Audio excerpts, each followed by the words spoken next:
Yang saya sampaikan itu adalah pola pikirnya Pak, pola pikir digital forensik ya. Jadi kami tadi dalam paparan ini tidak menyatakan bahwa kami melakukan aktivitas digital forensik, karena memang kalau digital forensik secara resmi itu harus ada request, harus ada banyak prosedural ya. Nah yang kita lakukan itu adalah berdasarkan data dan fakta yang ada ya. Orang-orang IT saya kira mengerti betul apa yang disebut dengan web scraping, apa yang disebut dengan JSON ya, itu hal yang sudah biasa dilakukan. Jadi secara prinsip kita tidak melakukan digital forensik. Dan kalau berkaitan dengan kompetensi, alhamdulillah saya sudah hampir 20 tahun bergelut dalam dunia digital forensik, punya S2 digital forensik, S3 pun juga digital forensik. Kalau untuk masalah sertifikasi, dulu pernah mengikuti beberapa sertifikasi.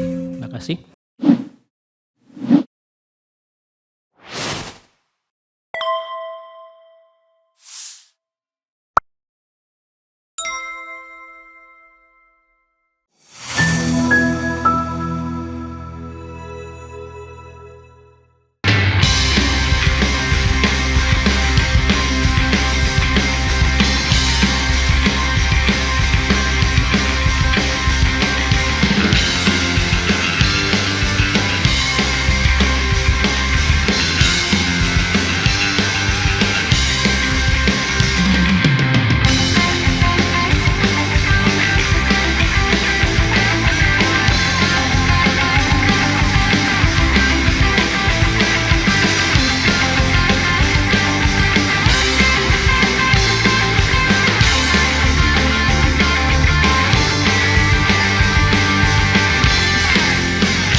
Silakan Pak Uthman.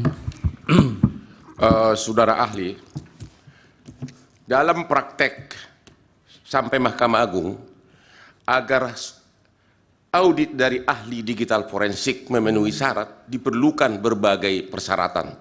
Salah satu contoh kasus terbesar akhir-akhir ini adalah kasus narkoba Jenderal Teddy Minahasa, di mana saya sebagai salah satu kuasa hukumnya. Pada waktu itu ada 2 ahli digital forensik. Salah satu pertanyaan pertama adalah, apakah saudara ahli punya sertifikat internasional sebagai ahli digital forensik? Itu pertanyaan pertama.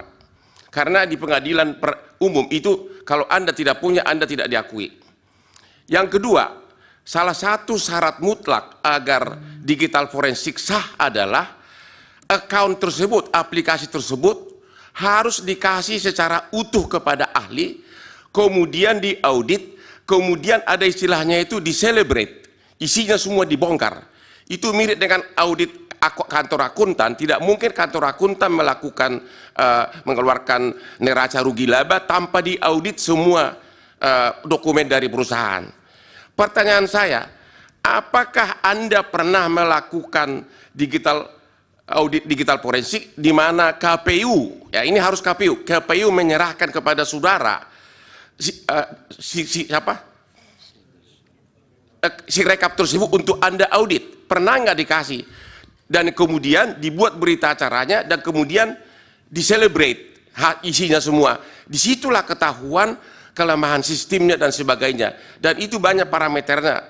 Pertanyaannya, apakah Anda itu hanya membuat kesimpulan dari publikasi-publikasi di media dan tuduhan-tuduhan saja, sepotong-sepotong, tanpa pernah melakukan celebrate atau digital forensik utuh isi dari si rekap tersebut? Terima kasih. Baik, dari Hakim. Cukup, silakan Pak Yudi dijawab singkat-singkat saja. Terima kasih. Mungkin dari yang terakhir ya Pak Uthman, celebrate itu nama alat Pak untuk kepentingan mobile forensik. Jadi istilah di celebrate itu tidak tepat itu ya. Beberapa pertanyaan mungkin yang coba saya cermati. Pertama kepada penanya dari KPU. Jadi tadi yang saya sampaikan itu memang sumber datanya itu adalah dari file yang disampaikan kepada partai ya. Nah, kami mencoba untuk melakukan query, melakukan pengecekan ya. Memang tidak melakukan apa yang disebut dengan pengecekan berjenjang. Jadi dalam di dalam prinsip kami, karena sudah terdigitalisasi semua mekanisme, seharusnya hal-hal semacam itu tidak lagi terjadi ya. Jadi berkaitan dengan DPT tadi ya. Jadi kami mencoba melakukan analisis itu berdasarkan file yang disampaikan kepada partai, kemudian kita coba lakukan searching, filtering berkaitan dengan beberapa field ya, dan kemudian ketemulah angka seperti itu. Jadi memang tidak melakukan verifikasi secara faktual. Ya. Kemudian yang terkait dengan, sekali lagi mungkin kembali ke Pak Hotman ya. Jadi yang saya sampaikan itu adalah pola pikirnya Pak, pola pikir digital forensik ya. Jadi kami tadi dalam paparan ini tidak menyatakan bahwa kami melakukan aktivitas digital forensik. Karena memang kalau digital forensik secara resmi itu harus ada request, harus ada banyak prosedural ya. Nah yang kita lakukan itu adalah berdasarkan data dan fakta yang ada ya. Kami tadi menampilkan source code. Dari mana source code itu? Dari yang terpublikasi sebenarnya. Siapapun bisa sebenarnya. Karena itu bisa didapatkan secara langsung di dalam publik ya. Orang-orang IT saya kira mengerti betul apa yang disebut dengan web scraping, apa yang disebut dengan JSON ya, itu hal yang sudah biasa dilakukan. Jadi secara prinsip kita tidak melakukan digital forensik ya. Dan kalau berkaitan dengan kompetensi, alhamdulillah saya sudah hampir 20 tahun bergelut dalam dunia digital forensik, punya S2 digital forensik, S3 pun juga digital forensik. Kalau untuk masalah sertifikasi dulu pernah mengikuti beberapa sertifikasi. Terima kasih.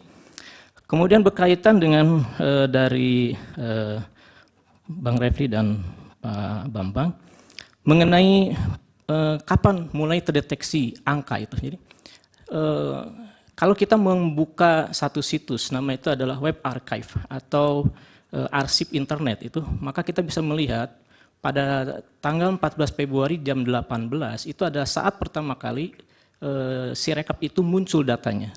Jadi dalam WIB itu kurang lebih sekitar jam 18.30. Nah, angka yang muncul itu sudah di angka 57, kalau tidak salah ya, 20 sekian untuk 01, 57 untuk 02, kemudian 03 pun ada di angka itu. Ya. Nah, angka ini tidak banyak berubah. Bahkan ketika saya sampaikan, ketika ada pernyataan mengenai ada kesalahan terkait dengan 154.000 TPS, itu ternyata tidak berdampak. Ya. Logikanya ketika proses verifikasi, ketika data itu masuk ya, maka tentunya proses validasi itu akan bergerak dengan cepat, dinamis ya. Nah, dinamis itu tentunya akan juga berdampak kepada pergerakan angka. Dan saya kira itu pernah terjadi pada kalau ada publikasi-publikasi hasil itu selalu ada pergerakan angka ya. Nah, pergerakannya tidak terlihat seperti itu. Kemudian kenapa yang muncul di Sirekap dengan yang berjenjang ini sama. Ya. Justru itulah yang menjadi pertanyaan, kenapa yang sama. Ya. Jadi ketika ada permasalahan di Sirekap, kemudian dikonfirmasi dengan berjenjang, ternyata kok sama gitu ya. Nah itu justru yang harusnya nanti menjadi kewenangan dari mungkin majelis atau siapapun memerintahkan untuk kepentingan audit, untuk memeriksa betul kenapa kok bisa seperti ini. Gitu. Terkait dengan hilangnya metadata hasil. Jadi memang dalam dunia image forensik khususnya bahwa yang namanya metadata itu sesuatu yang krusial. Metadata itu akan memberikan identitas mengenai keaslian originalitas suatu objek. Ya. Dalam hal ini kalau saya gambar diunggah maka akan ada metadata. Di situ akan cerita mengenai kapan, kemudian kualitasnya dan sebagainya. Nah dalam kasus ini kami melihat bahwa ada upaya untuk kemudian mendrop informasi metadata. Dengan hilangnya metadata, maka kemudian kita tidak bisa lagi memverifikasi. Kalau dari sisi aspek hukum forensik, ketika suatu data metadata sudah hilang, kita tidak bisa lagi mengatakan itu sebagai asli, ya, otentis. Ya, kenapa? Karena sudah hilang hal-hal yang menjadi alat ukur mengenai autentikasinya, originalitasnya. Gitu. Kemudian terkait dengan bahwa tahun berapa tadi ya, ada DPT yang terpublikasi ya, secara umum di publik ya, mungkin sebenarnya dari satu sisi, apalagi dengan adanya undang-undang PDP, justru yang punya tanggung jawab untuk mengawal, menjaga data-data pribadi, termasuk nama, alamat, itu tentu data pribadi, adalah mereka yang memegang data itu, pengelola datanya, ya seperti itu. Nah, seharusnya mereka yang memberikan klarifikasi. Jadi ketika tidak ada klarifikasi, tentunya itu menjadi suatu pertanyaan, kenapa tidak diklarifikasi, gitu. Kemudian terkait dengan adanya beberapa ilustrasi mengenai perubahan fasilitas ataupun akses daripada mobile Sirekap. Tadi disampaikan di dalam presentasi bahwa pada tahap awal yaitu staging, ya, staging itu ada sebuah istilah di dalam pengembangan aplikasi, yaitu tahap untuk konfirmasi desain, konfirmasi segala sesuatunya, dan saat itu tidak ada masalah. Waktu itu kita melihat saat staging ini satu akun KPPS itu satu device, ya, seperti itu. Tetapi ketika kemudian muncul versi berikutnya, ada beberapa versi update itu, khususnya pada versi 241 itu, kita coba lakukan lagi reverse engineering, ya. Jadi kami sampaikan reverse engineering itu adalah sebuah proses untuk kita mencoba mengambil source code yang ada, kemudian kita melihat bagaimana cara kerjanya untuk kepentingan mempelajari prosesnya. Nah, kita menemukan ada beberapa code yang ternyata setelah kita coba terjemahkan kode itu bermakna menghilangkan, bermakna memberikan fasilitas kepada satu KPPS untuk bisa juga login di beberapa device dan di beberapa wilayah gitu. Itu mungkin yang terjadi. Terima kasih. Maksudnya gini, saya bisa tambahkan sedikit ada supaya ini klarifikasi. Maksudnya gini, kalau satu apps mobile itu setelah diserahkan oleh vendor kepada pemilik itu tidak ada masalah, tapi beberapa hari sebelum pencoblosan menurut yang tadi dikemukakan itu ada masalah, dan masalah itu memberikan akses pada orang selain pemilik itu untuk juga mengubah, itu kan kecurangan ada di situ, Pak. Apakah pengubahan itu yang tidak diketahui dari source yang tadi itu bisa menyebabkan terjadinya perubahan yang mulia angka-angka itu? Saya kira itu dia memberikan suatu kesimpulan terhadap. No, ini pertanyaan bukan kesimpulan. Pak Bambang ya, Pak Bambang tidak menambahkan tapi menjelaskan pertanyaan sebelumnya, ya, pertanyaan kan? sebelumnya. Sudah jelas, Pak Yudi sudah jelas. Ya, jawab, Pak. Ya, penjelasan saya itu tadi bahwa ujungnya itu adalah potensi ataupun bisa menjadi sarana terfasilitasinya kecurangan. Ya, jadi adanya perubahan-perubahan itu menjadi sebuah sarana untuk terfasilitasinya suatu kecurangan seperti itu. Baik, bisa dipadatkan Pak yang belum dari KPU. Satu, ada mau diizin majelis? Hotman Paris mau diizin? Ada yang tadi belum terjawab pertanyaan ya, kami. nanti di terakhir mungkin akan ditambahkan. Oke. Silakan Pak. Dari pemohon sudah selesai atau? Sudah, saya kira silakan ke KPU sudah. Sudah yang mulia. Dasar bahwa yang dijadikan kajian Bapak itu Sirekap atau yang 360 belum tadi? SK 360. Ya, artinya kami melihat bahwa pernyataan mengenai Sirekap sebagai alat bantu jenjang itu sebenarnya dari aspek teknis itu adalah sebuah alat utama sebenarnya. Nah, sementara kalau kemudian di pernyataan bahwa itu sebagai alat hitung berjenjang itu adalah untuk kepentingan hasil akhir ya. Tapi yang kami coba angkat isu ini adalah bahwa seharusnya Sirekap itu sebagai alat bantu utama untuk perhitungan ya. Jadi data utama yang tersimpan itu dari 800 ribuan TPS itu ada di Sirekap gitu ya.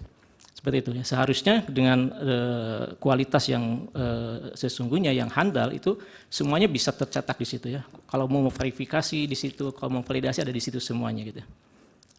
Baik, Pak Otman yang mana yang boleh jawab? Izin majelis termohon. Iya. Pertanyaan kami bukan itu. Pertanyaan kami adalah. Ya bisa jawab itu, biar dijawab itu. Oh baiklah, karena tahunya cuma itu ya. Jangan dianggap tidak tahu yang ditanyakan.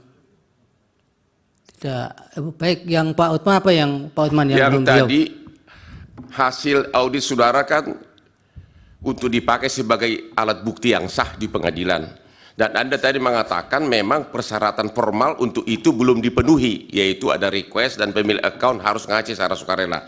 Tolong dikonfirmasi bahwa memang secara formal persyaratan hasil audit saudara itu bukan untuk secara resmi, belum memenuhi syarat untuk dijadikan sebagai bukti resmi di pengadilan, tapi hanya sepihak dari Anda sendiri. Saya coba mengklarifikasi yang mulia bahwa saya katakan saya tidak melakukan digital forensik atau audit forensik. Yang saya ambil itu adalah pola pikir seorang digital forensik di dalam melihat keganjilan-keganjilan itu. Jadi menangkap data, menganalisis gitu ya.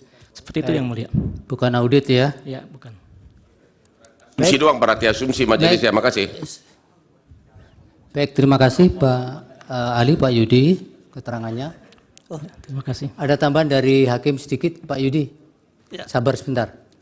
Dari Pura Guntur. Terima kasih yang mulia Pak Ketua. Pak Yudi, ada sedikit yang menggantung statement Bapak. Tadi Bapak mengatakan ada koreksi data Sirekap ya, tetapi tidak nampak ada fluktuasi. Gitu ya? Ya. Ya, pertanyaan saya itu sesuai dengan keahlian Bapak, apa faktor-faktor yang menyebabkan terjadinya hal seperti itu? Ada koreksi, tapi tidak nampak fluktuasi data pada Sirekap. Apa faktornya? Kan Bapak ahli IT kan pasti bisa memahami kira-kira faktornya yang disebabkan kalau begini, kalau terjadi mestinya menurut penalaran yang wajar kalau terjadi tidak terjadi koreksi, mestinya harus ada fluktuasi, ada perubahan dari data. Nah, menurut keahlian Bapak itu faktornya apa tuh kira-kira? Bukan kira, menurut keahlian Bapak. Silakan Pak Yudi. Kasih. Terima kasih Yang Mulia. Jadi Ada satu lagi dari Prof ini, Hakim Yang Mulia. Baik, terima kasih. Pak Yudi, begini, ini Pak Yudi kan memang ahli di bidang IT ya Pak ya, dan mungkin juga sudah mengikuti terkait dengan proses seperti ini pada waktu 5 tahun yang lalu ketika KPU menggunakan situng. Saya ingin kemudian ada tambahan sesuai dengan keahlian dari Pak Yudi, apa sesungguhnya yang signifikan berubah dari situng kemudian menjadi Sirekap itu pada saat itu juga disebut sebagai alat bantu gitu. Nah ini tolong ada penjelasan yang lebih mendalam soal itu.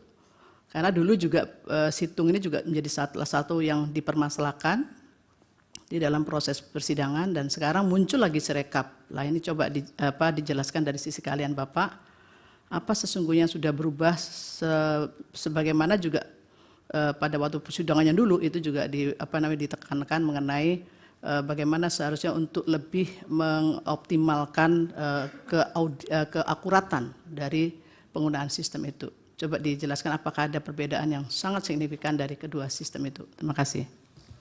terima kasih Yang Mulia. Tadi terkait dengan kenapa tidak ada fluktuasi ya, ketika ada perubahan tidak ada fluktuasi. Dalam pemahaman saya seharusnya ada proses yang disebut dengan real time ya. Real time itu artinya ketika ada perubahan data maka langsung terupdate gitu ya. Nah, kelihatannya ini tidak dilakukan proses real time, tetapi mungkin disimpan dulu dalam suatu satu bagian begitu ya. Sehingga kemudian setelah selesai semua baru kemudian dipublish lagi ya. Kalaulah itu dilakukan secara real time, proses data real time, maka itu akan jelas akan merubah juga data-data tersebut gitu, seperti itu. Kemudian terkait dengan situng, mohon maaf Yang Mulia, saya 5 tahun lalu tidak terlibat langsung dalam situng ini, tetapi dari kajian ataupun dari pengamatan saya, yang sekarang ini sebenarnya dari sisi mekanisme jauh lebih sederhana Yang Mulia. Ya, jadi data itu cukup dengan difoto satu poin saja, artinya satu objek saja difoto dan diunggah. Nah itu jauh lebih simpel, jauh lebih sederhana sebenarnya dibandingkan dengan situng yang 5 tahun lalu. Nah seharusnya dengan proses 5 tahun berlalu dengan berbagai macam masukan 5 tahun lalu, seharusnya sekarang tidak ada permasalahan itu ya. Apalagi mekanismenya jauh lebih mudah, lebih sederhana dalam hal mengunggah data untuk kepentingan rekapitulasi gitu. Baik. Yang Mulia. Cukup ya. Baik, Pak Yudi, terima kasih keterangannya. Terima kasih. Silakan, mudah-mudahan bermanfaat.